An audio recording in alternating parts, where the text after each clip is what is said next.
क्या आपको मालूम है कि एक छोटी सी लौंग आपका शुगर और ब्लड प्रेशर कंट्रोल करने में कितनी फ़ायदेमंद हो सकती है। लौंग के बहुत सारे फ़वाइद हैं, इसके साथ इसके कुछ नुकसानात भी हैं जिनका जानना बहुत ज़रूरी है, और अगर आपको मालूम ना हो तो आपको इनका रिस्क बढ़ सकता है। आज की वीडियो में मैं एक साइंटिफिक प्रूवन बातें बताऊंगा कि आप लौंग किस तरह इस्तेमाल करें, इसके क्या बेनिफिट्स हैं और क्या इसके रिस्क हैं, जिसके बारे में आपका जानना बहुत ज़रूरी है।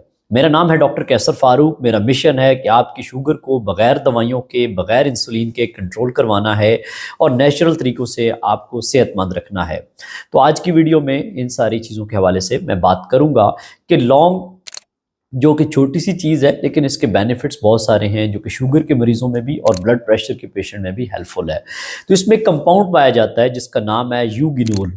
ये इंसुलिन सेंसिटिविटी को बेहतर करता है और शुगर को नेचुरली कंट्रोल करने में हेल्प करता है।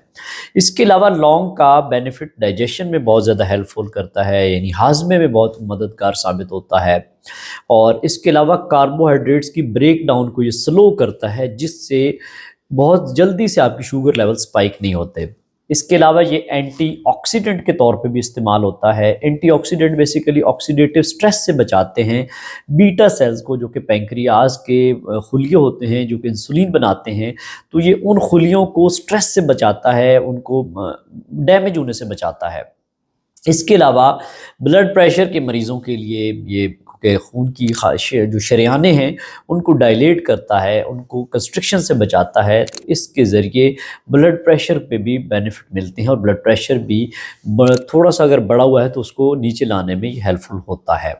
इसके अलावा कोलेस्ट्रोल में हेल्प करता है। कोलेस्ट्रोल जिसमें ट्राइग्लिसराइड है उसको कम करने में और ओवरऑल बाकी चीज़ों को हेल्प करता है उनको नीचे करने में, जिसमें कोलेस्ट्रोल में ट्राइग्लिसराइड को यानी कि बेहतर करता है और एचडीएल को बढ़ाता है, जो कि कोलेस्ट्रोल के मुख्तलिफ कंपोनेंट्स होते हैं। इसके अलावा इसकी कुछ प्रॉपर्टीज़ एंटी इन्फ्लेमेटरी हैं और एंटी माइक्रोबियल हैं। एंटी इन्फ्लेमेटरी का मतलब है कि जिस समय कोई सोजिश हुई हो तो सोजिश को रिकवर करता है, कम करता है। और एंटी माइक्रोबियल है कि जिस्म का जो इम्यून सिस्टम है उसको स्ट्रॉन्ग करता है। कोई इन्फेक्शन हो जाए तो उसके ख़िलाफ़ अमल करने में बॉडी को स्ट्रॉन्ग यानी इम्यूनिटी बढ़ाता है, जिससे एंटी माइक्रोबियल इफ़ेक्ट्स भी इसके आते हैं।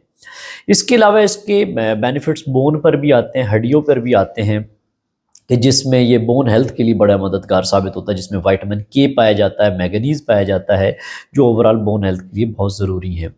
इसके अलावा ये ओरल हेल्थ के लिए बड़ा इंपॉर्टेंट है। कुछ लोग लौंग को चबाते हैं ताकि एयर फ्रेशनर के तौर पे भी यूज़ हो सकते हैं कि मुँह का जायका चेंज हो सके।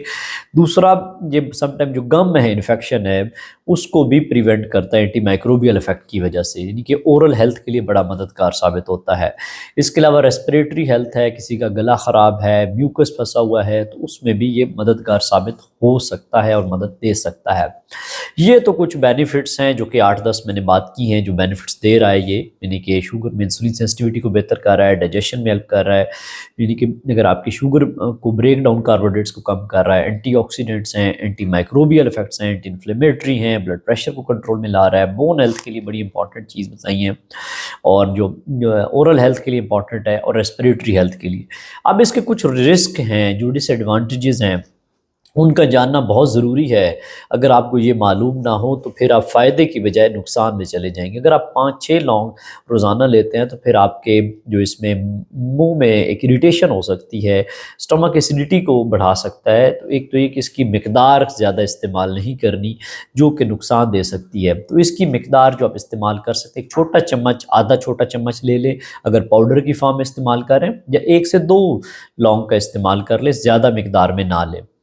इसके अलावा इसके रिस्क जो हैं, क्योंकि ये ब्लड थिनर के तौर पे भी इसका जो ऑयल होता है वो ब्लड थिनर भी करता है, यानी कि खून को पतला करता है। जो पेशेंट एस्प्रिन ले रहे हैं या वारफरिन, एक ब्लड एंटीकोएगुलेंट ड्रग्स होती है, अगर कोई इस तरह की मेडिसिन यूज़ कर रहे हैं तो फिर ये इस्तेमाल करने से पहले आप डॉक्टर से मशवरा ले लें कि कहीं ये आपके लिए नुकसानदेह ना हो।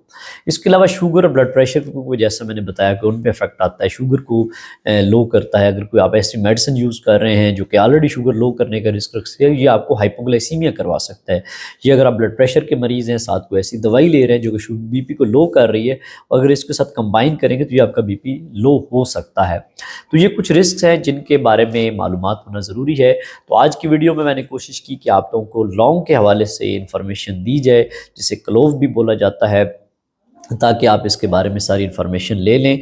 और अगर ये वीडियो पसंद आए तो इसे लाइक करें, शेयर करें और कमेंट सेक्शन में बताएं कि आपकी आज की वीडियो आपके लिए कैसी थी, और इस चैनल को लाजमी सब्सक्राइब करें ताकि ज़्यादा से ज़्यादा मालूमात आपको मिल सके। अल्लाह हाफ़िज़।